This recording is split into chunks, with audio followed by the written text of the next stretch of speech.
سيدنا محمد وعلى آله وصحبه أجمعين. أما بعد فأعوذ بالله من الشيطان الرجيم. بسم الله الرحمن الرحيم. من أعرض عن ذكري فإن له معيشة ضنكا ونحشره يوم القيامة أعمى. صدق اللہ العظیم.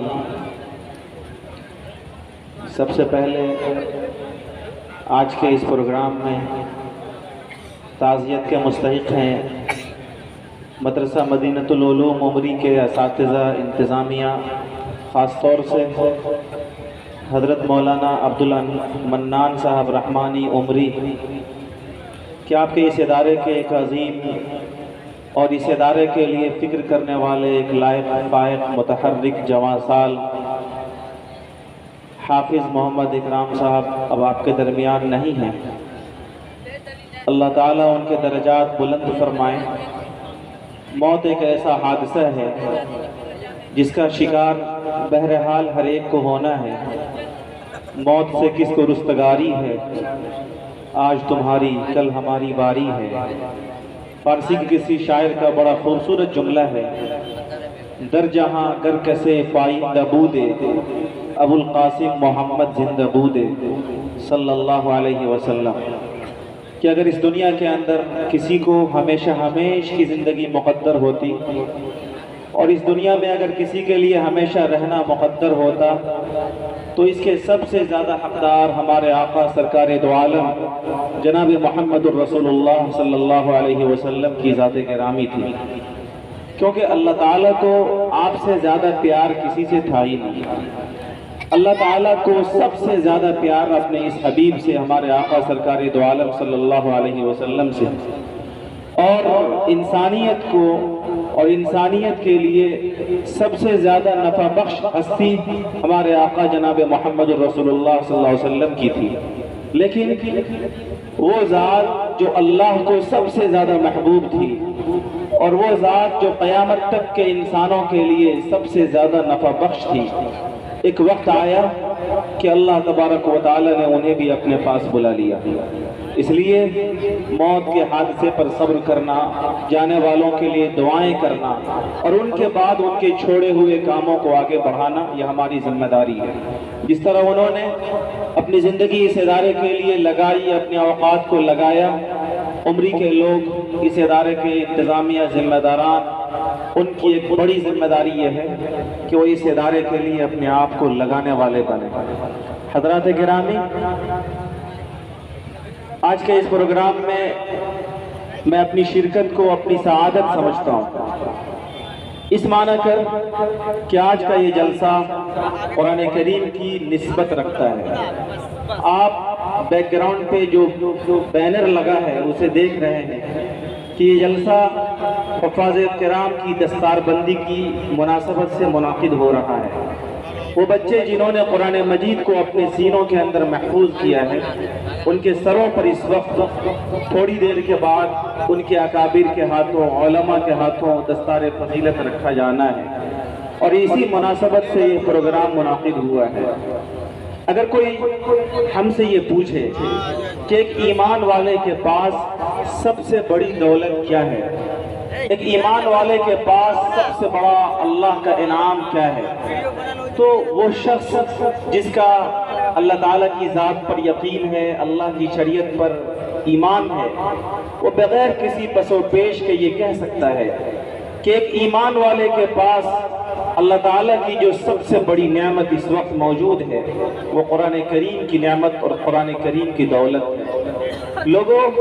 قرآن کریم اللہ تعالیٰ کی طرف سے ہمارے لیے وہ دولت ہے، وہ نعمت ہے، وہ انعام ہے جس کی بنیاد پر ہر زمانے میں ایمان والوں نے ترقی کی ہے، اور قیامت تک کا ایمان والا اگر ترقی چاہتا ہے، چین و سکون چاہتا ہے، اچھی اور پاکیزہ زندگی چاہتا ہے، تو راستہ صرف ایک ہے، اور وہ یہ ہے کہ اللہ تبارک و تعالی نے اسے قرآن کی صورت میں جو عظیم اور لازوال نعمت عطا فرمائی ہے اس سے وہ اپنا تعلق مضبوط کرے۔ جب جب ایمان والوں کا تعلق اللہ کے اس قرآن سے مضبوط ہوا انہوں نے دنیا کے اندر ترقی کی، اور جب جب ایمان والوں کا تعلق اللہ کے اس قرآن سے کمزور ہوا وہ دنیا کے اندر ذلیل و رسوا ہوئے۔ اس وقت گھر کے اندر کے حالات، گھر سے باہر کے حالات، ملک کے حالات، عالم کے حالات، ہمارے تمام تر مسائل، مشکلات اور پریشانیاں، ان سب کی ایک وجہ اگر آپ ایک لفظوں میں جاننا چاہیں تو وہ صرف یہ ہے کہ اللہ رب العالمین کا وہ عظیم قرآن جو ہمارے سینے کے اندر اور ہمارے ہاتھوں کے اندر موجود ہے اس سے ہم سب کا تعلق کمزور ہو چکا ہے، اس سے ہمارا تعلق اور ہمارا رشتہ ٹوٹ چکا ہے۔ امام کائنات صلی اللہ علیہ وسلم کا فرمان ہے، وہ نبی جن کی زبان سے نکلا ہوا ایک ایک حرف سچا ہے، اس نبی کا فرمان ہے ان اللہ یرفع بهذا الكتاب اقواما ويضع به آخرین، کہ قیامت تک اللہ اسی قرآن کی وجہ سے لوگوں کو ترقی بھی عطا کرے گا، اور قیامت تک اللہ اسی قرآن کی وجہ سے لوگوں کو ذلیل اور رسوا بھی کرے گا۔ جو قرآن سے جڑے گا، قیامت تک کے جو لوگ بھی قرآن سے اپنے رشتے کو مضبوط کریں گے، یرفع بهذا الكتاب، اللہ انہیں اونچا کرے گا، اللہ انہیں تخت و تاج عطا کرے گا، اللہ انہیں عزت دے گا، اللہ انہیں چین و سکون کی زندگی عطا کرے گا، اور قیامت تک کا کوئی بھی انسان، کسی بھی معاشرے اور کسی بھی سوسائٹی سے تعلق رکھنے والا مسلمان، چاہے وہ امریکہ کا رہنے والا ہو، چاہے وہ لندن کے متمدن علاقے کا رہنے والا ہو، چاہے وہ مدھوبنی کے عمری کے بیک ورڈ علاقے کا رہنے والا ہو، اگر وہ ایمان والا ہے تو اس کے پاس دنیا جہان کی ساری دولتیں ہوں، لیکن اگر اس کا تعلق اللہ کے اس قرآن سے مضبوط نہیں ہے، یضع بہ آخرین، تو اللہ اسے ذلیل و رسوا کر دے گا۔ میرے بھائیوں اور میرے بزرگوں، آج اس وقت ہم سب حالات کا رونا روتے ہیں، ہم سب حالات کا شکوہ کرتے ہیں، ہمارا حاکم ایسا، ہمارا ذمہ دار ایسا، ہمارا سربراہ ایسا۔ یاد رکھیے بڑوں کا جملہ ہے کما تکونوا یولی علیکم، تم جیسے ہوگے تمہارا ذمہ دار، تمہارا حاکم، تمہارا سربراہ، تمہارا برسر اقتدار طبقہ بھی ویسا ہوگا۔ اگر تم اللہ سے اپنا رشتہ مضبوط کرنے والے ہوگے تو تمہارے اوپر حکومت کرنے والے لوگ بھی تمہارا خیال کرنے والے ہوں گے۔ اگر تم اللہ کے حقوق کو ادا کرنے والے نہ ہوگے، اگر تم اللہ کے قرآن کے حقوق کو ادا کرنے والے نہ ہوگے تو تمہارے اوپر اقتدار کرنے والے، تمہارے اوپر اقتدار کی کرسیوں پر بیٹھے ہوئے لوگ بھی تمہیں ستائیں گے اور تمہیں پریشان کریں گے۔ مجھے یاد آتا ہے حجاج ابن یوسف اسلامی تاریخ کا ایک بڑا ظالم حکمراں گزرا ہے، ہم اسے اس کے ظلم و ستم سے جانتے ہیں۔ اس زمانے میں کسی شخص نے حجاج ابن یوسف کے لیے بد دعا کی، سیدنا حضرت حسن بصری نے سن لیا کہ یہ شخص وقت کے حکمراں کو گالی دے رہا ہے، وقت کے بادشاہ کے ظلم و ستم پر اس کو کوس رہا ہے، یہ کہہ رہا ہے کہ ہمارا ظالم رعایا پر ظلم کر رہا ہے، ہمارا حاکم رعایا کے ساتھ ظلم و ستم کا سلوک کر رہا ہے۔ تو بڑے مشہور اور جلیل القدر بزرگ نے فرمایا تھا لا تسب الحجاج، کہ اے شخص حجاج کو گالی مت دو، اپنے ظالم حکمراں کو برا بھلا مت کہو۔ سنیں وہ لوگ جو آج اپنے تمام تر حالات کے ذمہ دار حکومتوں کو گردانتے ہیں، آپ کی مساجد محفوظ نہیں، آپ کے ادارے محفوظ نہیں، آپ کے جان و مال محفوظ نہیں، آپ اپنے حالات کا ٹھیکرا حکومتوں پر پھوڑتے ہیں، آپ اپنے تمام تر حالات کا شکوہ حکومتوں سے کرتے ہیں۔ ان تمام تر لوگوں کے بارے میں سیدنا حضرت حسن بصری نے کہا تھا کہ حجاج اگر ظالم ہے تو اسے گالی مت دو، اسے برا بھلا مت کہو، سنو جیسے تم ہوگے ویسے تمہارے حکمراں ہوں گے۔ اور فرمایا تھا انہوں نے لقد خشیت ان عزل الحجاج او مات لیولى علیکم القردة والخنازیر، کہ اے شخص سنو مجھے ڈر ہے کہ اگر حجاج مر گیا یا حجاج کی حکومت ختم ہو گئی تو اس سے بدتر حاکم تم پر مسلط ہو جائے گا، گا، اس سے بڑا ظالم تم پر مسلط ہو جائے گا، تمہارے اوپر سور اور بندر تمہارے حاکم مسلط کر دیے جائیں گے۔ میرے بھائیوں، تمام تر حالات، تمام تر مسائل و مشکلات کی ایک بڑی بنیادی وجہ جو امام کائنات صلی اللہ علیہ وسلم نے اپنے فرمان میں بتائی وہ یہی ہے، یضع بہ آخرین، کہ تمہاری تمام تر پستیوں، پریشانیوں، گھر کے اندر پرسنل لائف میں تمہارے تمام تر مشکلات، تمہارے تمام تر پرابلمز، حکومتی سطح پر، ملکی سطح پر، عالمی سطح پر، تمہارے تمام تر بیماریوں کی وجہ صرف یہ ہے کہ تم نے اللہ کے قرآن کو چھوڑ دیا ہے۔ اس لیے آج اگر آپ قرآن مجید کے نسبت پر منعقد ہونے والے جلسہ دستار بندی میں شرکت کر رہے ہیں تو لوگوں، آپ کے ایمان کی ذمہ داری ہے اور آپ کے مومن ہونے کی ذمہ داری ہے کہ آپ یہاں سے یہ عہد لے کر کے جائیے کہ اللہ رب العالمین نے آپ کو جو عظیم دولت دی ہے، آپ کے سینوں میں جو عظیم امانت رکھی ہے، آپ کو دنیا کے اندر ترقی کرنے کا، آپ کو پرسکون زندگی گزارنے کا جو نظام حیات قرآن کریم کی صورت میں اللہ نے عطا فرمائی ہے، آپ یہ عہد کر کے جائیے کہ انشاءاللہ آپ اس قرآن سے اپنے رشتے کو مضبوط کریں گے۔ آپ کا رشتہ مضبوط ہوگا، آپ کے مسائل حل ہوں گے۔ قرآن سے آپ کا رشتہ کمزور ہوگا، یاد رکھیے پوری دنیا آپ کے فیور میں ہو جائے، آپ کے مسائل حل نہیں ہو سکتے۔ اللہ فرماتے ہیں اِن يَنْصُرْكُمُ اللَّهُ فَلَا غَالِبَ لَكُمْ، اے لوگو اگر اللہ تمہاری مدد کرے،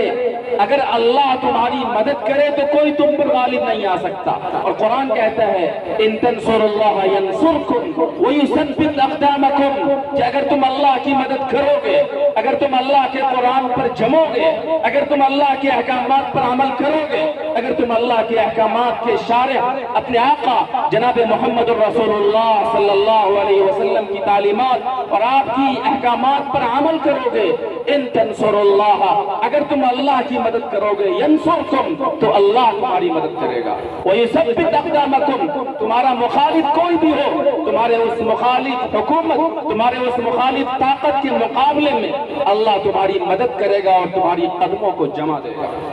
اور فرمایا اِن يَنْصُرْكُمُ اللَّهُ فَلَا غَالِبَ لَكُمْ، کہ اگر اللہ تمہاری مدد کرے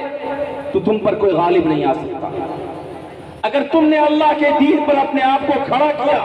اگر تم نے اللہ کے قرآن سے اپنے رشتے کو مضبوط کیا اور اس کے نتیجے میں اللہ نے تمہاری مدد کا فیصلہ کیا، فلا غالب لکم، تو کوئی حکومت، کوئی طاقت ایسی نہیں ہے جو تم پر غالب آ سکے۔ اور سنو وَإِن يَخْذُلْكُمْ، اگر تم نے اللہ کے رشتے، اللہ کی شریعت سے، اللہ کے قرآن سے پہلو تہی کی اور اللہ کے قرآن کو چھوڑ دیا اور اس کے نتیجے میں اللہ نے تمہاری ذلت کا، تمہاری رسوائی کا، تمہاری زبوحالی کا، تمہاری نکبت اور پستی کا فیصلہ کر دیا، فَمَنْ ذَا الَّذِي يَنْصُرُكُم مِّن بَعْدِهِ، تو اے لوگوں کون ہے جو اللہ کے مقابلے میں تمہاری مدد کرے؟ کون ہے جو اللہ کے دین کو چھوڑ کر جب اللہ تمہاری ذلت کا فیصلہ کر دے تو تمہارے لیے عزت کا فیصلہ کروا لے؟ اِن يَمْسَسْكَ اللَّهُ بِضُرٍّ فَلَا كَاشِفَ لَهُ إِلَّا هُوَ، قرآن کریم کہتا ہے کہ اے لوگو اِن يَمْسَسْكَ اللَّهُ بِضُرٍّ، اگر اللہ تمہیں کوئی نقصان پہنچانا چاہے، فَلَا كَاشِفَ لَهُ، تو تمہارے اس نقصان کو تم سے اللہ کے علاوہ کوئی دور نہیں کر سکتا۔ وَإِن يَخْذُلْكُمْ، اور فرمایا وَإِن يَمْسَسْكَ بِضُرٍّ، اور اگر اللہ تمہیں کوئی نعمت دینا چاہے، کوئی رحمت دینا چاہے، فلا مرسل له من بعدی، اگر اللہ تم سے کوئی رحمت روک لے، اللہ اپنی کوئی نعمت تم سے روک لے، فلا مرسل له من بعدی، تو تمہارے لیے اللہ کی اس رحمت کو اور اللہ کی اس نعمت کو دلانے والی دنیا کی کوئی طاقت نہیں ہے۔ نفع اور نقصان کا مالک اللہ ہے اور اللہ نے ہم سب کے نفع اور نقصان کا فیصلہ اپنے قرآن سے جوڑ رکھا ہے۔ اس لیے میرے بھائیوں اور میرے بزرگوں، ہم سب کی ایمانی ذمہ داری ہے کہ ہم سب اگر قرآن کریم کی نسبت پر منعقد ہونے والے جلسوں میں شرکت کریں تو ایک عہد لے کے جائیں کہ اللہ کے قرآن سے ہم جڑیں گے اور اللہ کے قرآن کے جو تقاضے ہیں ہم ان تقاضوں کو ادا کریں گے۔ اللہ کے قرآن کے کیا تقاضے ہیں، اللہ کے قرآن کے کیا حقوق ہیں؟ میں نے قرآن مجید کی ایک آیت پڑھی، اس آیت کے اندر پیارے آقا صلی اللہ علیہ وسلم پر جب قرآن اترا اس قرآن کے اندر خود قرآن نے بڑی دھمکی دی ہے۔ قرآن کریم نے کہا من اعرض عن ذکری فإن له معیشة ضنکا، کہ لوگوں جو اللہ کے اس ذکر سے، اللہ کے اس قرآن سے دوری اختیار کرے گا، جو اللہ کے اس قرآن کو چھوڑ دے گا، فإن له معیشة ضنکا، ہم اس کی دنیا کی زندگی تنگ کر دیں گے۔ دنیا کی زندگی کے مسائل، دنیا کی زندگی کے مشکلات، دنیا کی زندگی کے حالات لوگوں کیوں پیدا ہو رہے ہیں؟ ذرا غور کیجئے اللہ کے قرآن کی اس آیت پر۔ وہ اللہ جس کے قبضے میں پوری کائنات ہے، جس کے قبضے میں پوری کائنات کا نظام ہے،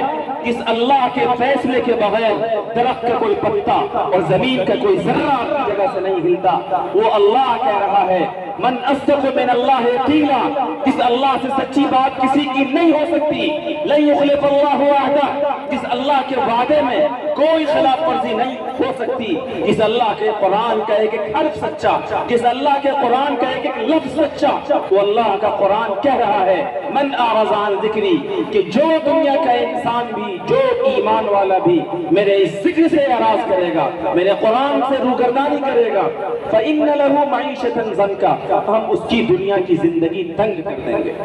ہم اس کی دنیا کی زندگی پریشان کر دیں گے۔ وَنَحْشُرُهُ يَوْمَ الْقِيَامَةِ أَعْمَى، اور ہم اسے آخرت میں اندھا بنا کر اٹھائیں گے۔ آخرت میں وہ بندہ کہے گا لِمَ حَشَرْتَنِي أَعْمَى وَقَدْ كُنْتُ بَصِيرًا، خدایا دنیا میں تو میرے پاس آنکھیں تھی، میں اپنی ان آنکھوں سے دنیا کے نظارے دیکھتا تھا، آپ نے آج میری آنکھوں کو اندھا کیوں کر دیا؟ اللہ فرمائیں گے كَذَلِكَ أَتَتْكَ آيَاتُنَا فَنَسِيتَهَا وَكَذَلِكَ الْيَوْمَ تُنْسَى، کہ دنیا کے اندر میرا قرآن تم سے دنیا کی زندگی گزارنے کا ایک نظام دے رہا تھا، میرا قرآن تم سے ایک مطالبہ کر رہا تھا کہ تمہارے عقائد ایسے ہوں، تمہارے اخلاق ایسے ہوں، تمہاری معاشرت ایسی ہو، تمہارا طرز زندگی ایسا ہو، تمہارے گھر کے اندر، تمہارے گھر کے باہر کے معاملات ایسے ہوں۔ میرے قرآن کی آیتیں تم سے ایک خاص طرز کے مطابق زندگی گزارنے کا مطالبہ کر رہی تھی، لیکن قرآن کریم کی ان آیات کے سامنے تم ایسے گزر گئے گویا کہ تم اسے دیکھ ہی نہیں رہے، گویا کہ تم قرآن مجید کے احکامات کو پڑھ ہی نہیں رہے، گویا کہ تم قرآن مجید کی آیات کو دیکھ ہی نہیں رہے۔ دنیا کے اندر تم نے میری آیات کو بھلا دیا، اللہ کے ان مقدس پیغامات کو تم نے یوں دیکھا گویا کہ تم نے دیکھا ہی نہیں۔ فَكَذَلِكَ الْيَوْمَ تُنْسَى، اسی بنیاد پر آج تمہیں بھلا دیا گیا اور تمہیں اندھا بنا کر اٹھایا گیا۔ لوگوں دنیا کے اندر ہم اپنی پریشانی تو دیکھ ہی رہے ہیں کہ دنیا کے اندر قرآن کریم کو چھوڑنے کی وجہ سے اور قرآن کریم کے حقوق سے پہلو تہی کی وجہ سے ہم سب کی دنیا کی رسی تنگ کر دی گئی، ہماری زندگیاں تنگ کر دی گئی۔ آج ملک کے جو حالات ہیں اور ہمارے اس وطن کے جو حالات ہیں، ہمارے وطن عزیز میں ہم سب کی جو پریشانیاں ہیں، ان سب کی وجہ قرآن کریم کی اس آیت کی روشنی میں ہم سب ایمان والے سمجھ سکتے ہیں کہ اللہ نے کہا ہے کہ قرآن سے دوری اختیار کرو گے دنیا کی زندگی تنگ کر دی جائے گی۔ دنیا میں یہ پریشانی تو آ گئی، آخرت میں بھی اگر ہم نے قرآن مجید سے اسی طرح پہلو تہی باقی رکھی اور قرآن کریم کے حقوق کو ادا نہ کیا تو آخرت میں ہمارا حال یہ ہوگا، اللہ معاف کرے، کہ ہم اندھا بنا کر اٹھائے جائیں گے۔ اس لیے آخرت کی رسوائی سے بچنے اور دنیا کے اندر عزت حاصل کرنے کا راستہ صرف یہ ہے کہ اللہ کے قرآن کے جو تقاضے اور جو حقوق ہیں ہم انہیں ادا کرنے والے ہیں۔ میرے بھائی اور میرے بزرگوں، قرآن مجید اس کا سب سے بڑا اور بنیادی حق یہ ہے کہ ایک ایمان والے کا ایمان اللہ کے اس قرآن پر بہت مضبوط ہونا چاہیے۔ اللہ کا حکم ہے یا ایھا الذین آمنوا آمنوا باللہ ورسولہ والکتاب الذی نزل علی رسولہ، اے وہ لوگوں جو اللہ کو مانتے ہو، اللہ کے رسول کو مانتے ہو، اللہ نے تمہیں دنیا کی زندگی گزارنے کے لیے جو نظام زندگی قرآن کریم کی صورت میں عطا کیا ہے اس قرآن پر مضبوط ایمان لاؤ۔ قرآن کریم پر مضبوط ایمان کا مطلب یہ کہ قرآن کریم نے ہمیں دنیا کے اندر زندگی گزارنے کا جو طریقہ دیا اسی میں ہماری کامیابی ہو سکتی ہے۔ دنیا اور آخرت کی کامیابی صرف اس بات میں ہے کہ اللہ کے اس قرآن کی روشنی میں ہم اپنی زندگی گزاریں، یہ ہے ایمان۔ قرآن کے وقت چونکہ کم ہے اس لیے میں اپنے بات کو سمیٹ رہا ہوں اور میں آپ کو اس خاص موضوع کی طرف لا رہا ہوں جس کی طرف مجھے بات کرنے کی ہدایت کی گئی ہے۔ قرآن کریم کا ایک بڑا حق جب آپ نے ادا کر دیا، جب آپ کا ایمان قرآن کریم پر مضبوط ہو گیا تو قرآن کریم کا ایک دوسرا تقاضا، اس کا دوسرا حق اور اس کا دوسرا مطالبہ آپ سب سے یہ ہے کہ اللہ کے اس قرآن کو آپ پڑھیں، قرآن کریم کی آپ تلاوت کریں۔ اللہ کا فرمان ہے اتل ما اوحی الیک من الکتاب، کہ تم پر جو کتاب اتاری گئی، تمہیں جو قرآن دیا گیا، اس قرآن کی تلاوت کرو، اس کو پڑھو۔ لوگوں، آج ہم سب کو اپنا جائزہ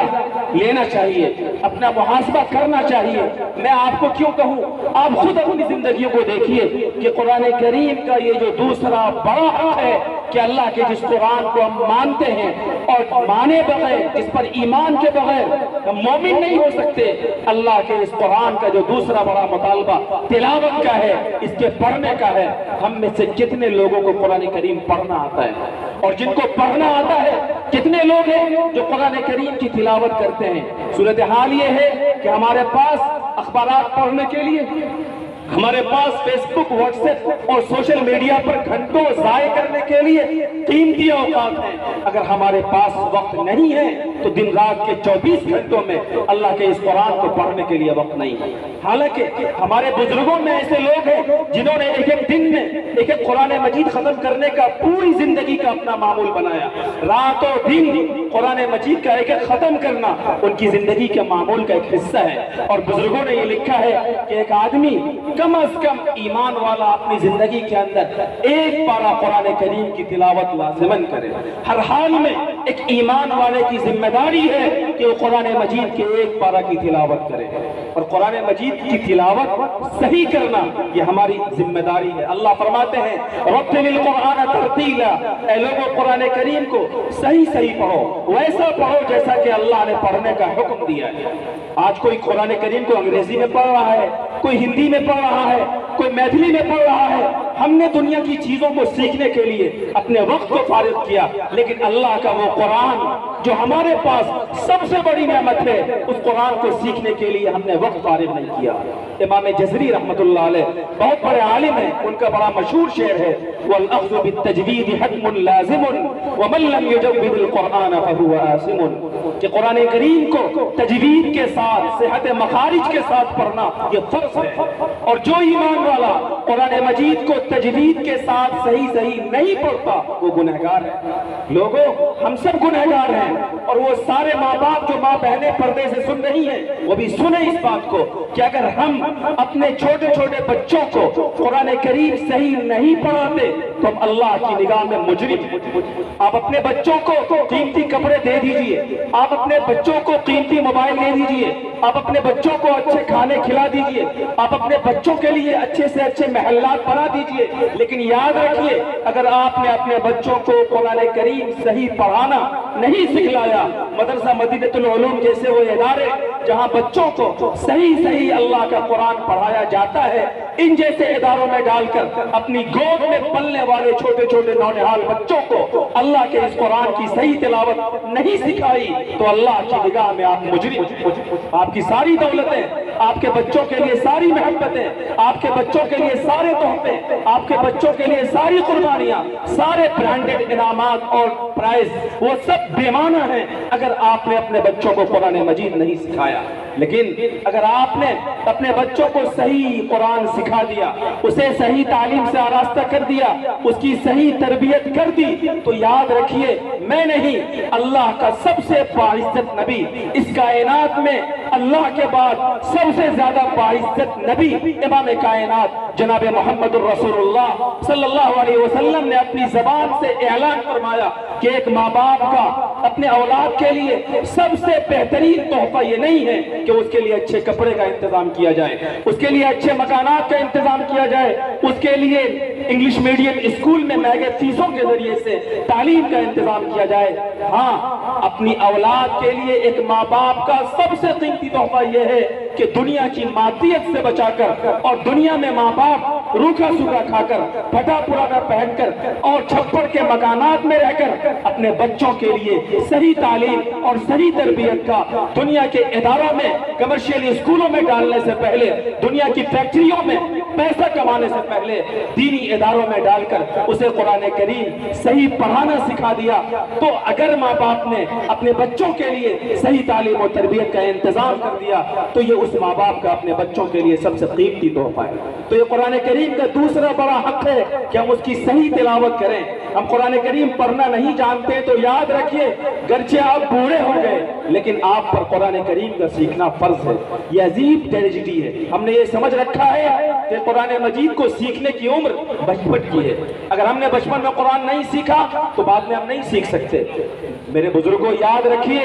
اطلب العلم من المہدی للحد. بڑی مشہور بات ہے کہ ماں کی گود سے قبر کی گود تک علم حاصل کرنے کی بات کہی گئی ہے. اور اگر آپ نے قرآن مجید کو نہیں سیکھا ہے تو آپ کی موت تک آپ کو مہلت ہے. آپ مدرسہ مدینہ العلوم جیسے اداروں میں آئیے, کسی عالم کو پکڑیے, کسی حافظ کی خوشامد کیجئے, مسجد کے امام صاحب کی دامن کو پکڑیے اور انہیں کہیے کہ مجھے میرے رب کا قرآن پڑھنا نہیں آتا, میرے رب نے میرے لیے زندگی گزارنے کا جو پیارا نسخہ عطا کیا ہے مجھے اس کی جانکاری نہیں ہے, آپ مجھے قرآن کریم صحیح پڑھنا سکھا دیجئے. میرے بھائیوں یہ ہم سب کی دوسری بڑی ذمہ داری اور قرآن کریم کا دوسرا بڑا حق ہے کہ ہم قرآن کریم کو صحیح پڑھیں. پڑھنا نہیں آتا سیکھیں اور اپنی اولاد کے لیے سب سے بڑا تحفہ اس بات کو سمجھیں کہ ہم اپنے اولاد کو قرآن مجید کی تعلیم اور صحیح تعلیم سے آراستہ کریں. قرآن کریم کا یہ دوسرا حق آپ نے ادا کر دیا تو قرآن کا ایک تیسرا بڑا مطالبہ یہ ہے کہ ہم قرآن کو سمجھیں. قرآن کریم آپ نے پڑھ لیا لیکن آپ سمجھ نہیں رہے. ڈاکٹر نے آپ کو نسخہ لکھ کر دے دیا کہ تمہارے اندر یہ بیماری ہے, آپ نے دوا کو سمجھا نہیں. ڈاکٹر نے بتا دیا کہ تمہارے اندر یہ بیماری ہے اور اس بیماری میں یہ دوائیں فلاں فلاں وقت میں کام آنی ہے. آپ نے ڈاکٹر کے لکھے ہوئے نسخے کو سمجھا نہیں اور اس کے مطابق علاج نہیں کیا تو مجھے بتائیے کہ آپ کی بیماری دور ہو سکتی ہے؟ نہیں دور ہو سکتی. اللہ نے ہماری زندگی کے تمام بیماریوں کا علاج قرآن کریم میں بتایا ہے. ہم اس نسخے صفا سے فائدہ اسی وقت اٹھا سکتے ہیں جب ہم اس قرآن کو سمجھیں گے. اس لیے اپنے علماء کی نگرانی میں ہر مسجد میں درس قرآن کے حلقے قائم کیجئے اور علماء کی نگرانی میں قرآن کریم کو سمجھیے. یہ وقت کی ایک بڑی ضرورت ہے اور قرآن کریم کا ایک بڑا مطالبہ ہے کہ اللہ کے اس قرآن سے ہم رشتہ مضبوط کرنے کے لیے اس قرآن کو ہم سمجھیں. میرے بھائی قرآن کریم کا ایک چوتھا حق یہ ہے جس حق کو ادا کیے بغیر ہم قرآن مجید کے حقوق سے پہلو تہی کرنے والے اور قرآن کو چھوڑنے والے کہلائیں گے کہ ہم قرآن مجید پر ایمان کے بعد, اس کو پڑھنے کے بعد, اس کو سمجھنے کے بعد اس پر عمل کریں. قرآن کریم نے حلال و حرام کا جو راستہ بتایا ہم قرآن کے حلال کو حلال جانیں, قرآن کے حرام کو حرام سمجھیں. قرآن کریم نے عقائد کے تعلق سے, عبادات کے تعلق سے, معاشرت کے تعلق سے, معاملات کے تعلق سے, زندگی کے ہر معاملے میں وَلَا رَطْبٍ وَلَا يَابِسٍ إِلَّا فِي كِتَابٍ مُبِينٍ. آپ تو اس مذہب کے ماننے والے ہیں, آپ تو اس شریعت کو مانتے ہیں جس شریعت میں زندگی کے چھوٹے سے چھوٹے اور بڑے سے بڑے مسئلے کو قرآن کریم نے کھول کر بیان کیا ہے. آپ کی ذمہ داری ہے کہ زندگی کا کوئی بھی معاملہ ہو اور زندگی کا کوئی بھی مسئلہ ہو, آپ اللہ کے قرآن کے سامنے اس مسئلے کو پیش کریں اور اللہ کے قرآن کی روشنی میں اس مسئلے کا حل معلوم کر کے اپنی زندگی کو اس کے مطابق گزاریں. یہ قرآن کریم کا ایک چوتھا بڑا اور بنیادی حق ہے. قرآن کریم کے حقوق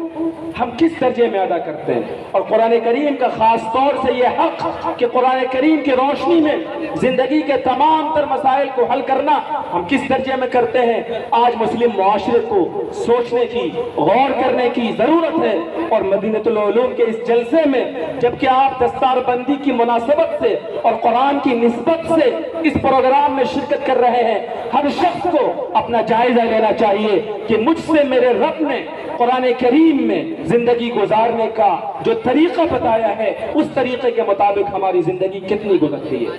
لوگوں حقیقت یہ ہے کہ قرآن کریم سے ہم نے اس درجے میں پہلو تہی کی کہ قرآن کریم کا کوئی بھی حکم ہماری زندگیوں کے اندر نہیں ہے. قرآن کریم کہتا ہے کہ لوگوں اقیم الصلاۃ, 5 نمازوں کو پڑھو. ہم میں سے کتنے لوگ ہیں جو 5 نمازیں پڑھتے ہیں؟ قرآن کریم کا مطالبہ ہے وَمَنْ شَهِدَ مِنْكُمُ الشَّهْرَ فَلْيَصُمْ، رمضان کے روزے رکھو۔ بہت سارے لوگ ابھی رمضان گرمیوں میں گزرا ہے، روزہ خوری کر کے آئے۔ قرآن کریم کا مطالبہ ہے آتوا الزکاۃ، اللہ نے مال دیا ہے زکوٰۃ ادا کرو۔ کتنے لوگوں نے زکوٰۃ ادا کی ہوگی؟ ہر شخص کو سوچنا چاہیے۔ قرآن کریم کا مطالبہ ہے لا تقربوا اموال الیتامى، یتیموں کے کمزوروں کے مال کو مت کھاؤ۔ آج سماج میں جو دبنگ قسم کے لوگ ہیں، جو بااثر لوگ ہیں، وہ کمزوروں پر ظلم و ستم کرنا اور یتیموں کے، بیواؤں کے، سماج کے دبے کچلے لوگوں کے ضمیروں کو غلط طریقے سے ہڑپ کر کے اور ان کے مالوں کو غلط طریقے سے کھانے کو اپنا پیدائشی حق سمجھتے ہیں۔ قرآن کریم کہتا ہے لا تاکلوا اموالکم بینکم بالباطل، اے لوگوں غلط طریقے سے مال مت کماؤ بلکہ صحیح طریقے سے مال کماؤ۔ کتنے لوگ ہیں جن کی تجارت، جن کی ملازمت، جن کے معاملات، جن کے روپے پیسے حاصل کرنے کے ذریعے صحیح ہیں؟ ہر شخص کو غور کرنے کی ضرورت ہے۔ میرے بزرگوں، قرآن کریم کہتا ہے ادفع بالتی ہی احسن فَإِذَا الَّذِي بَيْنَكَ وَبَيْنَهُ عَدَاوَةٌ كَأَنَّهُ وَلِيٌّ حَمِيمٌ، کہ اگر تمہارے ساتھ کوئی بدسلوکی کرے، اگر تمہیں کوئی گالی دے، اگر تمہارے ساتھ کوئی حق مار جائے، برداشت کر لو، صبر کر لو۔ لیکن ہمارے نوجوانوں کا مسئلہ یہ ہو گیا ہے کہ ہم لوگ یہ کہتے ہیں ہم کسی سے کم تھوڑے ہی ہیں، ہم عید کے جواب پتھر سے دیں گے، ہمارے پاس بھی تو طاقت ہے، ہمارے پاس بھی تو خاندان ہے، ہم کسی کو برداشت کرنے کے لیے تیار نہیں ہیں۔ یاد رکھیے یہ زمانے جاہلیت کے، اسلام سے آنے سے پہلے جاہلوں کا نظریہ تھا، الا لا یجہلن احد علینا فنجہل فوق جہل الجاہلین۔ شاعر نے کہا ہے کہ زمانے جاہلیت میں لوگ کہتے تھے کہ کوئی ہمارے ساتھ جہالت نہ کرے، کوئی ہمارے ساتھ بدسلوکی نہ کرے، کوئی ہمارے ساتھ بدتمیزی سے پیش نہ آئے، کوئی ہمارے ساتھ بدکلامی نہ کرے، کیونکہ ہم کسی سے کم نہیں ہیں۔ اگر تم ہمیں چھیڑو گے تو ہم بھی تمہیں نہیں چھوڑیں گے، اگر تم ہمیں گالی دو گے، اگر تم ہمیں برا بھلا کہو گے تو ہمارے پاس بھی طاقت ہے، ہمارے پاس بھی فیملی بیک گراؤنڈ ہے، ہمارے پاس بھی لاٹھی ہے، ہمارے پاس بھی خاندانی وجاہت ہے، ہم نہیں چھوڑیں گے۔ لوگوں یاد رکھیے یہ زمانے جاہلیت کے جاہلوں کا نظریہ تھا۔ آپ اگر محمد رسول اللہ کے ماننے والے ہیں، اگر آپ نبی رحمت کی امت رحمت ہیں، تو آپ کا مزاج یہ بتایا گیا اور قرآن مجید نے آپ کو یہ تعلیم دی کہ کوئی آپ کے ساتھ بدسلوکی کرے آپ اس کے ساتھ اچھا سلوک کیجیے، کوئی اگر آپ پر ظلم کرے آپ اسے معاف کر دیجئے۔ اگر آپ نے دوسرے کو معاف کر دیا، اگر آپ نے برائی کا بدلہ بھلائی سے اور اچھائی سے دیا، قرآن کہتا ہے کہ جو تمہارا خونی دشمن ہے، جو تمہارا جانی دشمن ہے، وہ تمہارا جگری دوست ہو جائے گا۔ اگر آپ نے کسی جانی دشمن کو، کسی ظلم کرنے والے کو معاف کر دیا، معافی کے بدلے میں اللہ اس کو آپ کا دوست بنا دے گا۔ میرے بھائیوں، ہر شخص کو غور کرنے کی ضرورت ہے کہ اللہ کے قرآن کے تقاضے کیا ہیں، اللہ کے قرآن کے احکامات کیا ہیں اور ہماری زندگیاں کہاں گزر رہی ہیں۔ قرآن کریم کا ایک بڑا پارٹ اور قرآن کریم کا ایک بڑا حصہ قرآن کریم کا وہ پیغام ہے اور قرآن کریم کے وہ احکامات ہیں جو ہماری معاشرتی زندگی سے متعلق ہیں۔ ہماری معاشرتی زندگی میں ہمارا معاملہ ہمارے ماں باپ سے، ہمارے بھائیوں سے، ہمارے پڑوس سے، عام آدمی سے ہے، لیکن ایک انسان کا سب سے زیادہ معاملہ شادی کے بعد اگر کسی سے ہوتا ہے تو وہ اس کی بیوی ہے۔ ایک انسان کا اور ایک عورت کا سب سے زیادہ معاملہ شادی کے بعد اور سب سے زیادہ معاشرت نکاح کے بعد ایک عورت کی بھی اگر کسی کے ساتھ ہوتی ہے اور ایک مرد کی بھی اگر کسی کے ساتھ ہوتی ہے تو وہ عورت اور مرد کا آپس کا رشتہ ہے، جسے ہم ازدواجی رشتہ کہتے ہیں۔ بڑا المیہ یہ ہے اس وقت ہمارے معاشرے کا کہ ہم ان مسائل میں، جن مسائل میں ہمارے ملک کا برسر اقتدار طبقہ، آپ اشاروں کو سمجھیے، جن مسائل میں برسر اقتدار کرسیوں پر بیٹھے ہوئے لوگ ہمارے پرسنل لاء کے خلاف، ہمارے مذہبی اور آئلی مسائل کے خلاف قانون بناتے ہیں یا ان کے لوگ کو بیان دیتے ہیں تو آپ روڈ پہ آ جاتے ہیں، آپ احتجاج کرتے ہیں، آپ حکومت کے خلاف نعرے لگاتے ہیں، آپ دوسروں کو کوستے ہیں کہ یہ لوگ ہمارے ملک کے اندر ہم سے جمہوری حق کو چھینتے ہیں۔ لوگوں، آپ کو اس ملک کے اندر جمہوریت کی بنیاد پر اپنے مذہب پر عمل کرنے کی پوری آزادی حاصل ہے، اور اگر کوئی بھی حکومت آپ کے اس جمہوری حق کو چھینتی ہے تو آپ کو اس حکومت سے اپنے حق کا مطالبہ کرنے کا پورا حق ہے۔ لیکن لوگوں، جن مسائل میں حکومت ہمیں نہیں روکتی، جن معاشرتی مسائل میں اللہ کا قرآن ہم سے یہ مطالبہ کرتا ہے کہ شوہر کو ایسی زندگی گزارنی چاہیے اور بیوی کو ایسی زندگی گزارنی چاہیے، وہاں پر اگر ہم اللہ کے احکامات کو نہیں مانتے اور اس پر عمل نہیں کرتے تو ہم کس کا گریبان پکڑیں گے؟ ٹرپل طلاق کا معاملہ تھا، آپ نے پورے ملک کے اندر سڑکوں پر احتجاج کیا، لیکن اگر آج شوہر بیوی کو ناحق مارتا ہے تو آپ حکومت کو پکڑیں گے؟ آپ اپنا گریبان کیوں نہیں پکڑتے؟ آج اگر شوہر اپنی بیوی کو بات بے بات طلاق دے دیتا ہے، معمولی کھانے میں نمک تیز ہو گیا، طلاق کی نوبت آ گئی، معمولی بلا اجازت میکے چلی گئی، شوہر نے طلاق دے دی، معمولی باتوں پر بیویاں ذلیل کی جا رہی ہیں، معمولی باتوں پر اسے رسوا کیا جا رہا ہے، معمولی باتوں پر بیویوں کے اور اس کے خاندان والوں کی عزتوں کو اچھالا جا رہا ہے۔ اس سلسلے میں آپ کس کا گریبان پکڑیں گے؟ حکومت اگر آپ کے خلاف قانون بناتی ہے، آپ حکومت کو کوستے ہیں، گالیاں دیتے ہیں، سوشل میڈیا پہ لکھتے ہیں، آپ سڑکوں پہ آتے ہیں۔ مسلمانوں، غور کرنے کی ضرورت ہے کہ جن مسائل میں حکومت آپ کو نہیں روکتی، خود ان مسائل میں اللہ کے اس قرآن پر آپ کا کتنا عمل ہے۔ دارالقضا میں ہم لوگوں کا رہنا ہوتا ہے، مدرسوں میں معاملات آتے ہیں، صورتحال یہ ہے کہ مسلم سماج میں اور مسلم معاشرے میں عورتیں آج بھی ہم لوگوں سے زمانہ جاہلیت کے ظلم و ستم جیسا ظلم و ستم سہ رہی ہے۔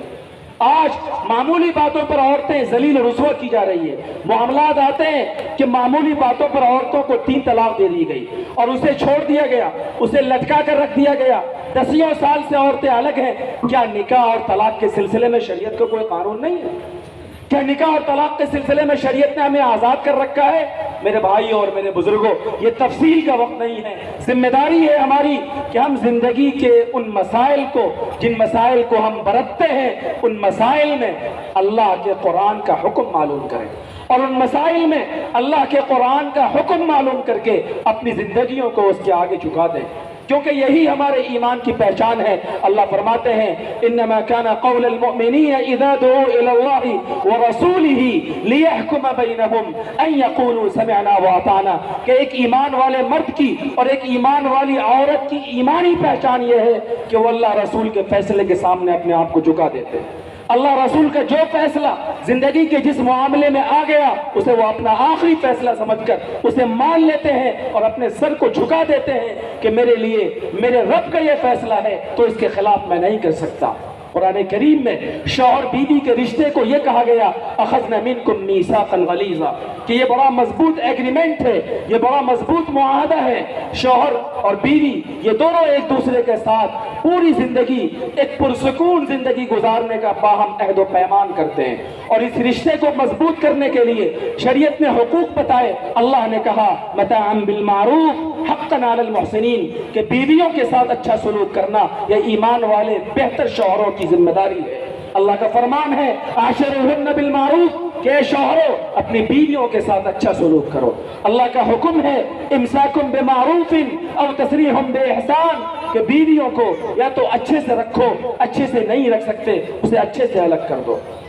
میرے بھائیوں اور میرے بزرگوں، شریعت نے دونوں کے حقوق طے کیے، لہن مثل الذی علیہن بالمعروف، کہ عورتوں پر جتنا شوہروں کا حق ہے ایسے ہی شوہروں پر بیوی کے بھی حقوق ہیں۔ جب دونوں ایک دوسرے کے حقوق کو ادا کرتے ہیں یہ زندگی اچھی چلتی ہے، لیکن جہاں حق تلفی ہوتی ہے وہاں معاملہ بگڑتا ہے۔ سوال یہ ہے کہ جب شوہر بیوی میں انبن ہو جائے، جب شوہر بیوی میں اختلاف ہو جائے تو آپ کیا کریں گے؟ ایمان والا جس کے پاس قرآن کریم جیسی لازوال کتاب موجود ہے اور جس کا ایمان اللہ کے اس قرآن پر ہے، وہ بھی ایسا لگتا ہے کہ اپنے آپ کو آزاد سمجھ رہا ہے، اور اللہ کے اس قرآن کے سامنے قرآن مجید کی جو آیت میں نے سنائی اس وعید کے ہم کہیں نہ کہیں شکار ہو رہے ہیں کہ ہم اندھا بن کر گزر جاتے ہیں۔ لوگوں قرآن کریم ہماری رہبری کرتا ہے کہ اگر زندگی کے کسی بھی مسئلے میں ہمیں کوئی پرابلم ہے اللہ کے قرآن پر ہم اسے پیش کریں۔ اگر ہمیں لگتا ہے کہ شوہر بیوی کی زندگیوں میں تلخی ہے، قرآن کریم نے اسٹیپ بتایا، عظوہن، بیوی اگر نافرمانی کر رہی ہے شوہر کی ذمہ داری ہے اسے سمجھائے، محبت کے ساتھ خوب سمجھائے، سمجھانے کی ساری شکلیں اختیار کرے۔ بیوی مان جائے سبحان اللہ، نہیں مانے دوسرا اسٹیج ہے فہجروہن فی المضاجع، شوہر کمرہ میں بستر الگ کر لے، کمرے کو الگ نہیں کرنا۔ ہوتا کیا ہے، بیوی سے اگر ناراضگی ہو گئی ہم اسے میکے بھیج دیتے ہیں، شوہر سعودی چلا جاتا ہے، ممبئی چلا جاتا ہے، بیوی سے تعلقات خراب ہو گئے 4 مہینہ اور چلے میں چلا جاتا ہے، شوہر سے تعلقات خراب ہو گئے اسے میکے بھیج کر ہم سمجھتے ہیں کہ ہم نے بہت بڑا کام کر لیا۔ اللہ کا حکم ہے کہ شوہر بیوی میں ناچاتی ہو جائے، سمجھاؤ بیویوں کو، بات مان جاتی ہے ٹھیک ہے، طلاق نہیں دینا ہے، ابھی معمولی کھانے میں نمک تیز ہو گیا انبن ہوئی طلاق آپ دے دیں، اللہ کے قرآن کے خلاف ہے، شریعت کے خلاف ہے، آپ اسے سمجھائیے۔ دوسرا مرحلہ یہ ہے بستر الگ کیجئے، کمرہ الگ مت کیجئے۔ تیسرا اسٹیج ہے اسے محبت کے ساتھ نرمی سے ہلکی مار ماریے، مسواک سے، رومال سے، اس کی اجازت ہے۔ لیکن ظالم ہیں وہ لوگ جو اپنی بیویوں کو ایسی مار مارتے ہیں گویا وہ بیوی نہ ہو، جانور ہو، اس کے بدن پر نشانات پڑ گئے، اس کے چہرے پہ نشانات پڑ گئے، اس کی ہڈیاں ٹوٹ گئیں۔ ایسی پٹائی شریعت کے اندر حرام ہے، اور اس طریقے سے مارنا جناب محمد الرسول اللہ صلی اللہ علیہ وسلم کی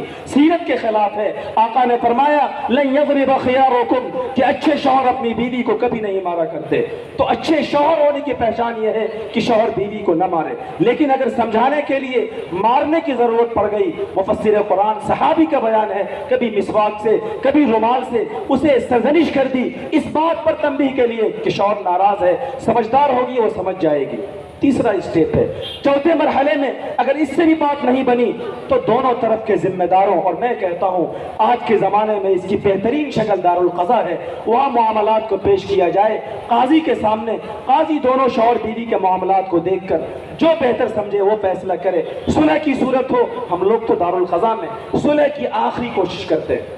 دو خاندان اجڑنے سے بچ جائے اور دو خاندان آباد ہو جائے، اس کی کوشش ہوتی ہے۔ اگر صلح کی کوئی شکل نہ بن سکی اور معاملہ اس حد تک پہنچ چکا ہے کہ شوہر بیوی کو الگ ہی ہونا ہے تاکہ دونوں پرسکون زندگی گزار سکیں، ایک شوہر اپنی الگ بیوی کر لے اور یہ بیوی اللہ اسے الگ سے دوسرا شوہر دے دے، تو طلاق یا خلا اس کا آپشن ہے۔ اور میرا موضوع بھی یہی تھا، چونکہ قرآن کریم کی مناسبت سے پروگرام ہو رہا تھا اس لیے میں نے مناسب سمجھا کہ آپ کو قرآن کریم کے بھی حقوق بتائے جائیں۔ یہ طلاق اور خلا شریعت کے اندر آخری آپشن ہے، یاد رکھیے، طلاق اور خلا میاں بیوی کے رشتے میں لاسٹ آپشن ہے۔ ہمارے سماج کے اندر طلاق کو فرسٹ آپشن کے طور پر ہم لوگ یوز کرتے ہیں، ہمارے نوجوانوں کو معلوم نہیں۔ کل کا تازہ واقعہ ہے، ایک نوجوان کا ایک واقعہ ایسا تھا، تفصیل کا یہ وقت نہیں ہے، جس معاملے میں شوہر کا بیوی کو طلاق دینا ضروری تھا، تفصیل میں نہیں بتاؤں گا، لیکن ضروری تھا مسئلے کے روح سے کہ وہ شوہر اپنی بیوی کو طلاق دے دے، کیونکہ وہ عورت کسی اور مرد کے ساتھ چلی گئی تھی اور ایک عرصے سے اس کے ساتھ رہ رہی تھی، اور اس عورت کا کہنا یہ تھا کہ میں اسی لڑکے کے ساتھ رہوں گی، اس لیے اس عورت کا پہلے شوہر سے طلاق لینا ضروری تھا تاکہ عدت کے بعد وہ دوسرے مرد کے ساتھ نکاح کر سکے۔ سمجھایا گیا پہلے شوہر کو کہ اپنی بیوی کو ایک طلاق دے دو، عدت گزر کر یہ اس کے نکاح سے الگ ہو جائے گی اور وہ اس مرد کے ساتھ نکاح کر لے گی۔ سمجھانے بجھانے کے بعد بھی جب اس پہلے شوہر نے اس عورت کو طلاق دیا تو جانتے ہیں آپ اس نے کیا کہا؟ اس نے کہا میں نے تمہیں 1 2 3 طلاق دیا۔ یعنی سماج میں یہ تصور ہے کہ جب تک 3 طلاق نہیں دی جائے گی 3 طلاق پڑے گی نہیں۔ یاد رکھیے طلاق کا طریقہ یہ ہے کہ اسے پاکی کے زمانے میں 1 طلاق رجعی دیا جائے، یہ تفصیل کا وقت نہیں ہے۔ پاکی کے زمانے میں شوہر بیوی کو لاسٹ آپشن کے طور پر سمجھانے سے معاملہ نہیں بنا، بستر الگ کرنے سے معاملہ نہیں بنا، ہلکی مار سے معاملہ نہیں بنا، دونوں طرف سے ذمہ داروں کے بیٹھنے کے بعد بھی معاملہ نہیں بنا، تو لاسٹ آپشن ہے کہ 1 طلاق رجعی دے دی جائے اور عدت گزار کر عورت آزاد ہو جائے۔ اور عدت کے زمانے میں یا عدت کے بعد بھی اگر دونوں ایک دوسرے سے محبت کرنے لگے نئے مہر اور نئے نکاح کے ساتھ، پھر سے دونوں آباد ہو جائے۔ لیکن اگر شوہر نے شروع میں ہی 3 طلاق دے دی ہوگی تو راستے سارے بند ہو جائیں گے۔ آپ علماء کرام سے تفصیل معلوم کیجیے۔ میں یہ بتانا چاہ رہا تھا کہ زندگی کے سارے معاملات کا حل اللہ نے اپنے اس قرآن کے اندر بتایا ہے۔ ہماری ذمہ داری ہے کہ ہم قرآن کریم کے اس بڑے بنیادی حق کو کہ عملی زندگی میں ہم قرآن کریم کو لائیں، یہ ہماری ایمانی ذمہ داری ہے۔ قرآن کریم کے یہ 4 بڑے حقوق ہم نے بتائے، ایمان، تلاوت، قرآن کو سمجھنا اور قرآن پر عمل، جب ہم یہ کریں گے انشاءاللہ سارے مشکل حالات ختم ہو جائیں گے۔ اور اگر یاد رکھیے ان حقوق سے ہم نے پہلو تہی کا سلسلہ باقی رکھا تو پھر ہمارا مقدر اور ہمارا مستقبل بھی اچھا ہونے والا نہیں ہے۔ اللہ تعالی ہم سب کو اپنے قرآن کا سچا عشق عطا فرمائے اور قرآن کریم کے حقوق کو ادا کرنے والا بنائے۔ اللہ تعالی ان باتوں پر ہم سب کو کہنے سے سننے سے زیادہ عمل کی توفیق عطا فرمائے۔ وما توفیقی الا باللہ علیہ توکلت والیہ انیب، وآخر دعوانا ان الحمد للہ رب العالمین۔